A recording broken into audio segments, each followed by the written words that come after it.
우리가 455장으로 찬송하겠습니다. 455장 찬송입니다.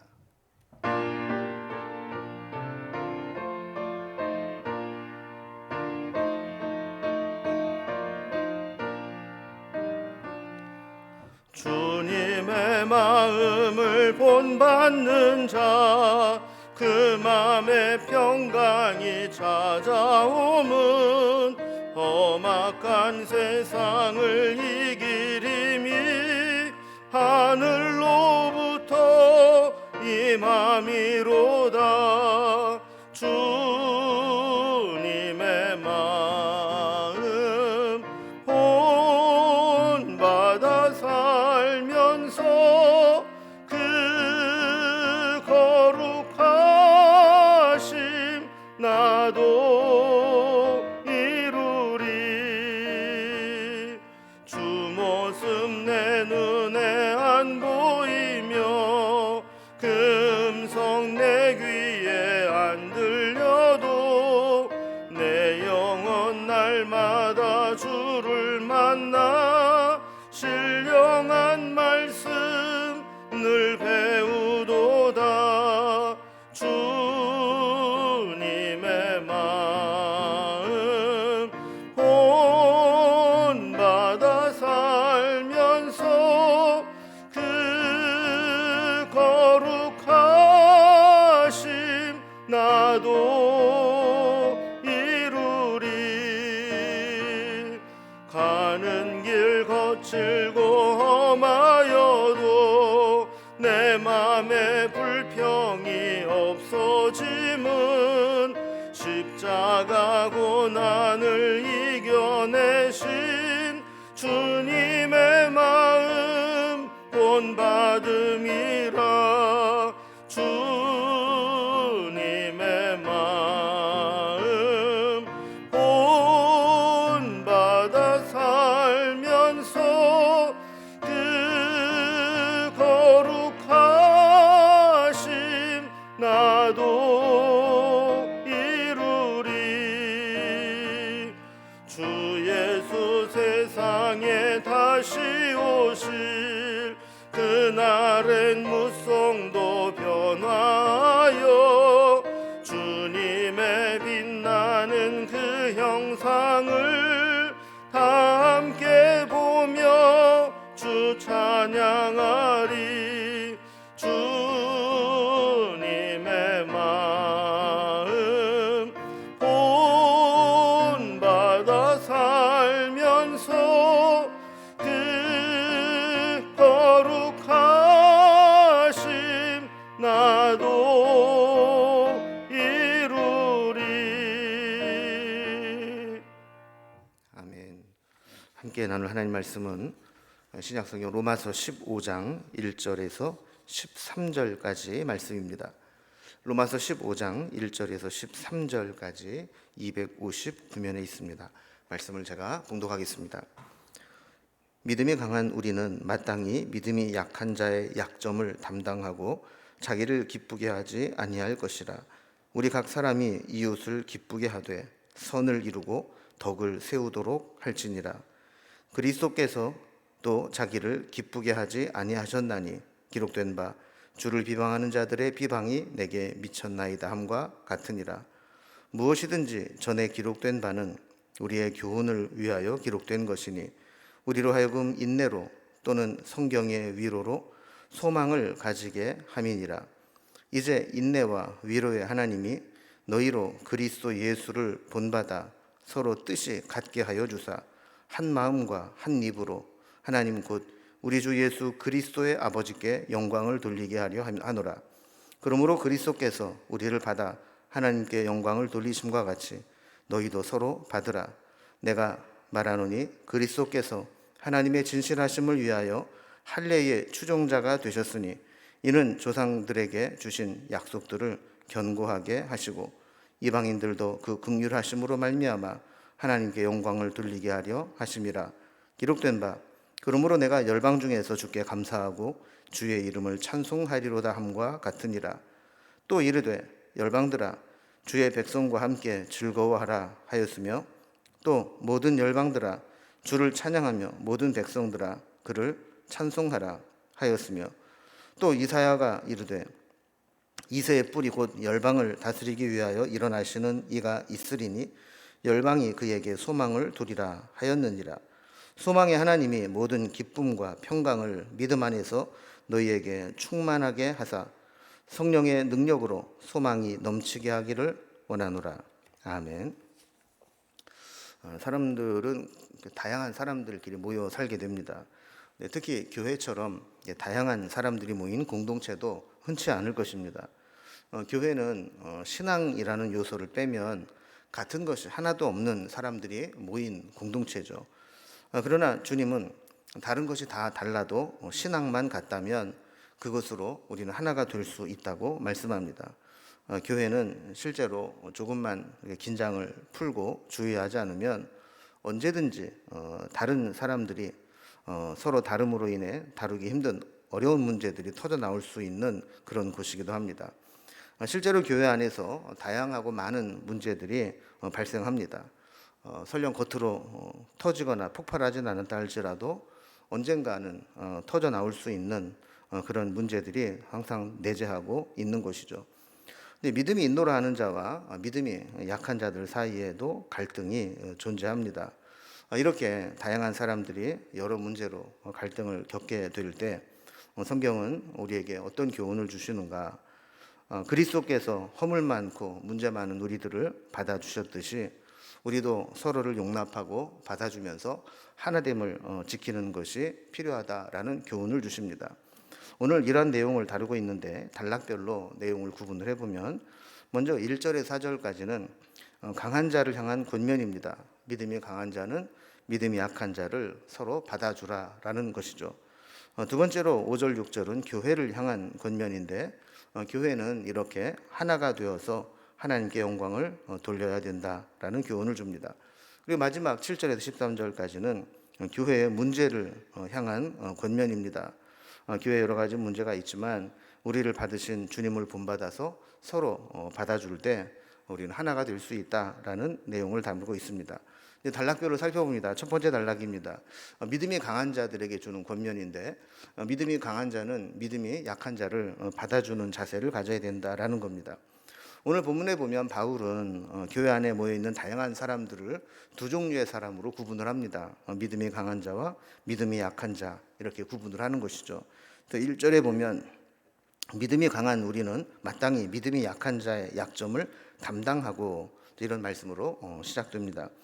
바울은 믿음의 강약을 인간관계를 어떻게 하느냐의 기준으로 설명을 하고 있습니다. 교회 안에서 인간관계를 얼마나 성숙하게 잘하고 있느냐에 따라서 믿음의 정도를 강하다 약하다 이렇게 판단할 수 있다는 것이죠. 힘든 인간관계를 성숙하게 처리할 수 있는 그런 사람이라면 믿음이 강한 자이고 그렇지 못하다면 믿음이 약한 자라고 보는 겁니다. 근데 남의 약점을 내가 받아주고 담당을 하려면 나에게 희생을 요구할 때가 있습니다. 뭔가 내가 계속 받아줘야 되고 돌봐야 되고 또 관심을 가져야 되고 이렇게 하려면 나에게 어떤 손해가 될 때도 있고 희생이 요구될 때도 있다는 것이죠. 그 희생의 대가는 1절 마지막 부분에 있는 것처럼 그런 강한 자가 약한 자를 받아주려면 자기를 기쁘게 하지 아니할 것이니라 그랬습니다. 자기를 기쁘게 하지 않는다라고 하는 것은 자기 유익을 구하지 않는 겁니다. 자기 편한 대로 자기 좋은 대로 하는 게 아니죠. 모든 문제는 자기 자신을 위해서 살아가고 자기 자신을 포기하지 않는 데서 일어나게 됩니다. 다시 말하면 자기를 부인하지 않기 때문에 문제가 생겨나는 것이죠. 그런데 믿음이 강한 사람은 믿음이 약한 자를 위해서 자기를 내려놓고 포기하고 자기 유익을 구하지 않고 자기를 부인하고 상대방을 받아주는 그런 사람이 되어야 한다는 겁니다. 자, 그러면 자기를 기쁘게 하지 않고 누구를 기쁘게 해야 되는가? 2절 말씀을 보면 우리 각 사람이 이웃을 기쁘게 하되 선을 이루고 덕을 세우도록 할지니라 그랬습니다. 아까 자기를 기쁘게 하지 않는다는 것이 자기의 유익을 구하지 않는다는 것이다라고 했다면 이제 이웃을 기쁘게 한다라고 하는 것은 이웃의 유익을 구하는 것이죠. 그러려면 선을 이루고 덕을 세워야 된다라고 말씀을 합니다. 근데 이게 이론처럼 안 되는 것이 우리는 본성상 나를 희생하고 상대방을 위해 사는 것이 잘 안 되는 사람입니다. 어떻게 보면 천성적으로 이기적이고 자기 중심적이기 때문에 그런 것이죠. 어떻게 하면 나 자신을 희생하고 믿음이 약한 자의 약점을 대신 짊어지고 가는 그런 사람이 될 수 있을까요? 3절에 보면 이렇게 말씀합니다. 그리스도께서도 자기를 기쁘게 하지 아니하셨나니라는 겁니다. 그러니까 우리가 모델로 삼아야 될 분은 그리스도신데 그리스도도 우리를 위해서 사셨지 자기 자신을 기쁘게 하는 삶을 살지 않으셨다라는 겁니다. 그러니까 주님이 어떤 삶을 사셨습니까? 3절 이어서 보면 기록된 바 주를 비방하는 자들이 비방인에게 미쳤나이다함과 같으니라 그랬습니다. 예수님께서 이 땅에 오셔서 하신 일 중에 자신을 위해 산 일은 하나도 없습니다. 오히려 세상에서 비방을 받으시고 또 십자가에서 죽으셨습니다. 그 성도는 예수님께서 우리의 죄를 대신해서 십자가에 달려 죽으신 것과 같이 우리도 다른 사람의 연약함을 짊어지고 가는 사람이 되어야 한다라는 것입니다. 그래서 진짜 믿음이 강한 사람이 어떤 사람이냐 하면 자기를 포기하고 믿음이 연약한 자들을 받아주고 희생하고 손해보는 사람이 진짜 믿음이 강한 사람이라는 겁니다. 그래서 우리도 만약에 내가 다른 사람 대신해서 욕을 먹거나 다른 사람 대신해서 고생을 하거나 나를 희생해서 다른 사람을 위한다면 내가 예수님을 닮아가고 있구나, 내 믿음이 온전해져 가고 있구나, 이렇게 생각할 수 있다는 거죠. 4절에 보면 전에 기록한 것은 우리로 인내로 또는 성경의 위로로 소망을 가지게 하려 함이라 그랬습니다. 그러니까 주님은 우리 대신 십자가에서 죽으심으로 우리가 포기하지 않고 위로로 소망을 갖고 살 수 있다라고 말씀을 합니다. 개인도 믿음에 연약한 자를 받아야 하지만 또 교회도 그런 공동체가 되어야 합니다. 그래서 두 번째 단락을 보면 이제 교회를 향한 권면을 합니다. 믿음이 강한 자에게 약한 자를 받으라 그랬다면 이 교회를 향해서는 하나가 되어서 하나님께 영광을 돌리는 공동체가 되라, 이렇게 말씀을 하는 거죠. 5절과 6절에 보면 예수님의 이러한 은혜와 희생적 사랑을 깨달은 자들의 모임이 교회입니다. 이 교회에 주신 사명이 나옵니다. 이제 인내와 위로의 하나님이 너희로 그리스도 예수를 본받아 서로 뜻이 같게 하여 주사 한 마음과 한 입으로 하나님 곧 우리 주 예수 그리스도의 아버지께 영광을 돌리게 하려 하노라 그랬습니다. 이 말씀의 가장 중요한 핵심 중에 하나는 우리가 예수님처럼 살아야 된다라는 겁니다. 예수님을 본받아야 된다라는 것이죠. 그럼 예수님이 어떤 삶을 사셨길래 우리가 예수님을 본받고 예수님처럼 살아야 됩니까? 예수님은 아까 말씀을 나눈 것처럼 연약한 자의 약점을 담당하고 우리를 위해서 대신 십자가에 죽으셨던 분이죠. 그래서 우리도 예수님을 본받는다면 연약한 자의 약점을 담당하고 서로 누가 잘나니 못나니 따지면서 정죄하는 삶을 살아서는 안 됩니다.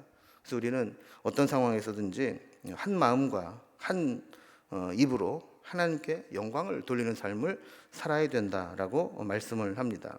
그래서 결국 이 공동체의 성숙함은 이런 다양한 사람들의 갈등과 문제가 있을 때 어떻게 하나됨을 이루어가느냐, 여기에 달려 있다라는 겁니다. 마지막 세 번째로 교회의 문제들이 발생을 할 때 여기에 대해서 권면하는 내용이 나옵니다. 어떻게 보면 결론과 같은 것인데 우리를 받으신 이 주님을 본받아서 우리도 서로 받아주면 된다라는 것이죠. 바울은 다시 교회의 현실적인 문제를 다루고 있습니다. 7절에 보면 그러므로 그리스도께서 우리를 받아 하나님께 영광을 돌리심과 같이 너희도 서로 받으라라고 말씀을 합니다. 자, 아까 이제 믿음이 강하고 약하기 기준은 우리 인간관계와 하나됨을 이루는 정도로 우리가 판단할 수 있다 그랬습니다. 그러니까 믿음이 강하다고 스스로 교만하여 연약한 자들을 정죄하고 비난하게 된다면 그 사람은 진짜 믿음이 강한 사람이 아니라는 것입니다. 도리어 그런 사람은 믿음이 약한 자라는 거죠. 믿음이 강할수록 마땅히 모든 형제를 받아들이고 그러므로 공동체의 하나됨을 이루어야 된다는 겁니다. 자, 그런데 8절부터 13절까지 보면 이 로마 교회의 현실적인 문제를 반영해서 한 가지를 더 부연 설명을 합니다. 이 로마 교회에서 스스로 믿음이 강한 자라고 생각했던 자들은 유대교 출신들의 기독교인들이었습니다.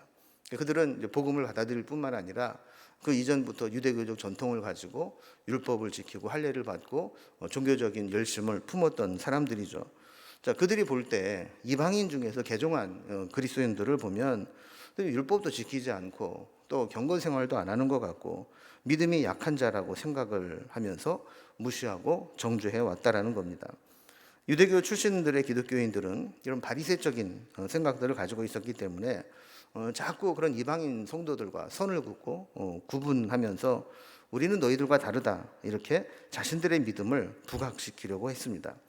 그러나 8절에 있는 말씀과 같이 하나님이 유대인들에게도 율법을 주시고 믿음의 조상도 주시고 성전도 주시고 하나님을 먼저 알게 하신 것들은 그들만을 위한 것이 아니라는 거죠.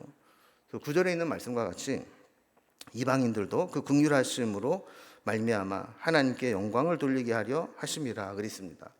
하나님이 왜 유대인들에게 먼저 그런 영적 유산들을 주었느냐? 그들이 믿음이 연약한 이방인들을 섬기고 복음으로 안내할 수 있는 사명과 책임을 주셨기 때문이라는 겁니다. 그래서 이 말을 뒷받침하기 위해서 이 구약 성경을 네 구절을 인용을 합니다. 9절에 있는 말씀은 시편 18편 49절, 10절 말씀은 신명기 32장 43절, 11절 말씀은 시편 117편 1절 말씀, 12절에서는 이사야서 11장 10절 말씀을 인용을 했습니다. 여기서 중요한 것은 이 네 구절에서 공통적으로 나오는 단어가 뭐냐 하는 겁니다. 이 네 구절들의 본문을 잘 보면 공통적으로 나오는 단어가 열방이라는 단어입니다. 이 열방은 모든 나라, 모든 민족, 모든 족속을 의미하는 말이죠. 그러니까 하나님의 관심은 이스라엘에게만 있는 것이 아니라 이 열방을 향하고 있다는 거예요. 모든 나라, 모든 민족, 모든 족속들이 다 하나님의 은혜 가운데 거하기를 원하신다라는 거죠. 사도 바울은 로마의 교인들이 이 편지를 읽고 바울이 원하는 대로 이 믿음이 강하다고 자부하는 자들이 믿음이 연약한 자들을 받아주고 용납해 주면서 서로 구분이 없이 유대인 출신의 기독교인이든 아니면 이방인 출신의 기독교인이든 그들이 서로 하나 됨을 원하는 것이죠. 13절에 보면 소망의 하나님이 모든 기쁨과 평강을 믿음 안에서 너희에게 충만하게 하사 성령의 능력으로 소망이 넘치게 하기를 원하노라 그랬습니다. 그 기쁨과 평안이라고 하는 것은 우리가 마음먹기에 따라 달린 것이 아닙니다. 아무리 기쁘고 평강을 누려야지 해도 우리의 상황이 받쳐주지 않으면 그 기쁨과 평강은 금방 사라져버리고 깨져버리고 마는 것이죠. 그러니까 우리가 기쁨과 평안을 누린다라고 하는 것은 하나님이 주시는 은혜요 선물이어야 한다라는 겁니다. 미래가 불안하고 불확실하고 소망이 없는 사람들은 늘 초조한 삶을 살게 됩니다. 그리고 주변에서 일어나는 여러 가지 사건과 환경들의 지배를 받게 됩니다. 그러나 우리가 믿음으로 말미암아 살아가는 자들은 소망이 넘치는 사람이 되고 하나님이 부어주시는 기쁨과 평강을 누리는 삶을 살게 된다라는 겁니다. 이런 말씀을 정리해 봅니다. 오늘 말씀의 핵심은 어쩌면 7절 말씀과 같이 그리스도께서 우리를 받아 하나님께 영광을 돌리심 같이 너희도 서로 받으라 하는 말씀입니다. 여러분, 우리가 나와 다른 사람을 용납하고 받아준다는 것은 때로 불편한 일이 될 수 있습니다. 때로는 불편함의 단계를 넘어서 우리에게 희생을 강요하고 손해가 될 때도 있습니다. 그럼에도 불구하고 우리는 그런 사람을 받아주어야 됩니다. 왜냐하면 우리도 하나님의 기준에 이르지 못하고 하나님의 온전함에 이르지 못하는 자였지만 예수님이 대신 우리의 죄를 속하시고 받아주셨기 때문입니다.